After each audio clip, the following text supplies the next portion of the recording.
तब्बल 20 वर्षानंतर ठाकरे बंधू एकत्र आले। खरं तर 20 वर्षांपूर्वीच्या उद्धव ठाकरेंमुळे राज ठाकरे मातोश्री सोडून निघून गेले। त्यानंतर कितीतरी वेळा कितीतरी वेगवेगळ्या नेत्यांनी ठाकरे कुटुंब एकत्र आले पाहिजे अशी भूमिका घेतली होती, पण अपवादानेच मागच्या 20 वर्षात उद्धव ठाकरे किंवा राज ठाकरे एकत्र येण्यासंदर्भात सकारात्मक पाहायला मिळाले नव्हते। मात्र याही दरम्यान तब्बल 20 वर्ष एक व्यक्ती असा होता ज्याने कायम ठाकरे बंधू एकत्र यावे यासाठी कसोशीने प्रयत्न केले होते। तो व्यक्ती होता चंदू मामा। होय, ज्यावेळी हे दोन ठाकरे बंधू एकत्र आले त्यावेळी चंदू मामाला थेट व्यासपीठावर बोलवून दोन्ही भावांनी आलिंगन घातले। तेव्हापासून एक गोष्ट कायम चर्चेत येते की दुभंगलेल्या घरात भावाभावांना एकत्र आणण्यासाठी प्रत्येक घरात एक तरी चंदू मामा असावा। कोण होते चंदू मामा आणि ठाकरे बंधूंच्या एकत्र येण्याचे राजकीय परिणाम काय झाले हे आपण आजच्या व्हिडिओतून जाणून घेणार आहोत। नमस्कार, मी अर्णित जोशी आणि आपण पाहतायत कट टू कट। समस्त शिवसैनिक आणि मनसे सैनिकांची इच्छा पूर्ण करताना उद्धव ठाकरे आणि राज ठाकरे यांनी एकत्र युतीची घोषणा केली। त्यांनी जागा वाटपाचा आकडा जाहीर केला नसला तरीही मुंबईत मराठी महापौर बसेल आणि तो आमचाच असेल असं देखील यावेळी सांगण्यात आलं। महायुतीची जागा वाटप रखडले असताना ठाकरेंनी मात्र युती करत प्रचारात आघाडी घेतली आहे। यावेळी दोन्ही पक्षांच्या सैनिकांनी विजयी जल्लोष केला, कारण कोणत्याही निवडणुकीपेक्षा दोन भाऊ एकत्र आल्याचा जास्त आनंद होता। उद्धव ठाकरे यांचे संघटनेने राज ठाकरे यांचे वक्तृत्व यामुळे मुंबई जिंकल्याची भावना त्यांच्यामध्ये होती। दोन भाऊ एकत्र यावेत यासाठी अनेकांनी प्रयत्न केले। संजय राऊत यांना कुटुंबाच्या फ्रेममध्ये घेत त्यांचे योगदान देखील अधोरेखित करण्यात आले, पण पडद्यामागून मात्र एक व्यक्ती दोघांना एकत्र आणण्यासाठी अनेक दिवसांपासून काम करत होती। ती व्यक्ती होती चंदू मामा वैद्य। कोण आहेत चंदू मामा? तर चंदू मामा वैद्य हे राज ठाकरे आणि उद्धव ठाकरे यांचे मामा आहेत, जे अलीकडेच ठाकरे बंधूंच्या युतीच्या घोषणेवेळी त्यांच्यासोबत मंचावर दिसले आणि ते खूप भावुक झाले होते।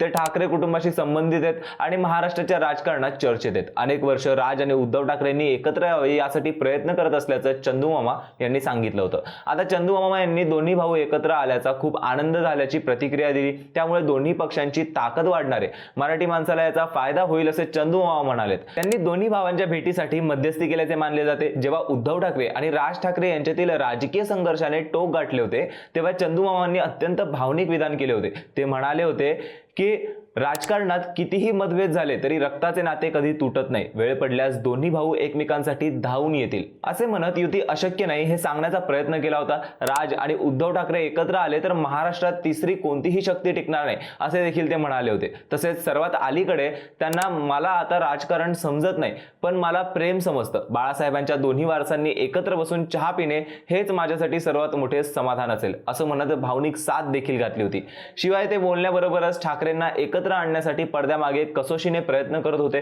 त्यामुळे त्यांनी युती झाल्यावरती दोन्ही भाऊ एकत्र आल्याचा खूप जास्त आनंद झाल्याची प्रतिक्रिया दिली।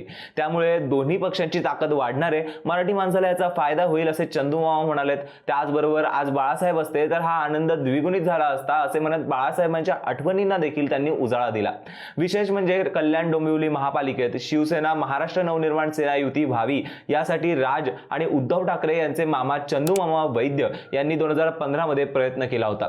जेव्हा उद्धव ठाकरे यांच्यावरती शस्त्रक्रिया झाली होती तेव्हा राज ठाकरे यांना भेटायला रुग्णालयात गेले होते। या भेटीमागे चंदू मामांनी केलेला फोन आणि त्यांनी साधलेला संवाद कारणीभूत होता असे बोलले जाते। त्यांनी राज ठाकरेंना सांगितले होते की राजकारण बाजूला ठेव, आधी भाऊ म्हणून धावून जा।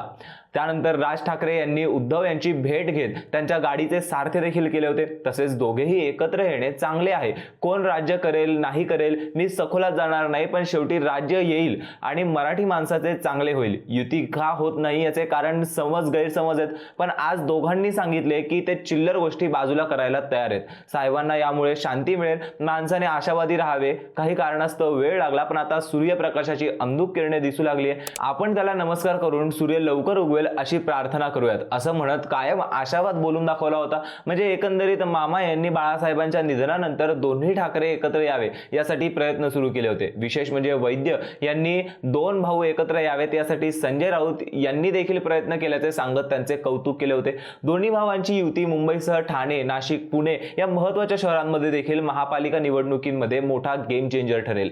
2014 आणि 2019च्या विधानसभा निवडणुकीत मनसेने शिवसेनेची मते फोडली होती। होती, पण सर्वात मोठा फटका 2009 साली बसला होता, कारण त्यामुळे शिवसेनेला विरोधी पक्षनेते पद देखील मिळू शकले नव्हते. याचा फायदा भाजपला झाला होता. आता हे विभाजन टळल्यास महायुतीच्या जागा घटण्याची शक्यता आहे. त्याचबरोबर या युतीमध्ये एकनाथ शिंदे यांचे राजकीय मूल्य कमी होण्याची शक्यता आहे, कारण बहुमत असलेल्या भाजपला फक्त मुंबईसाठी एकनाथ शिंदे यांची गरज आहे. पण या युतीचा मोठा फटका शिंदे यांना बसण्याची शक्यता वाढली आहे. आजच्या पत्रकार परिषदेत बोलताना उद्धव ठाकरे यांनी मराठी माणसाला थेट संदेश दिलाय. उद्धव ठाकरे म्हणाले की आता जर चुकाल तर संपाल आणि जर फुटलं तर पूर्णपणे संपून जाल. त्यामुळे पुन्हा तुटू नका, फुटू नका आणि मराठीचा वारसा सोडू नका. या शब्दातून त्यांनी मराठी जनतेला इशाराच दिलाय. या युतीमुळे आगामी महापालिका निवडणूक, विशेषतः मुंबई महापालिकेवर याचा मोठा परिणाम होणार असल्याचं चित्र आहे.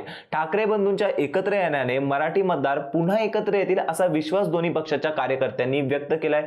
एकूणच अनेक वर्षानंतर ठाकरे घराण्याची एकजूट महाराष्ट्राच्या राजकारणात नवा अध्याय लिहिणार असल्याचं स्पष्ट दिसतंय. तर दुसरीकडे राज यांनी काही गोष्टी प्रचार सभेत बोलून असे म्हणत प्रचाराची राळ उडणार असल्याचे संकेत दिले आहेत.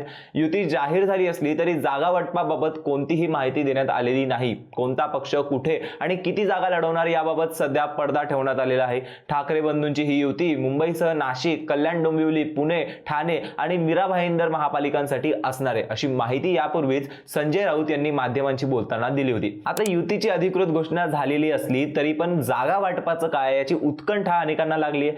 या जागा वाटपाचे तपशील आता जाहीर केले जाणार नसल्याचं स्पष्ट करत राज ठाकरे यांनी त्यामागचं कारणही सांगितलं की महाराष्ट्रामध्ये सध्या लहान मुलं पळवण्याच्या खूप सगळ्या टोळ्या आलेल्या आहेत.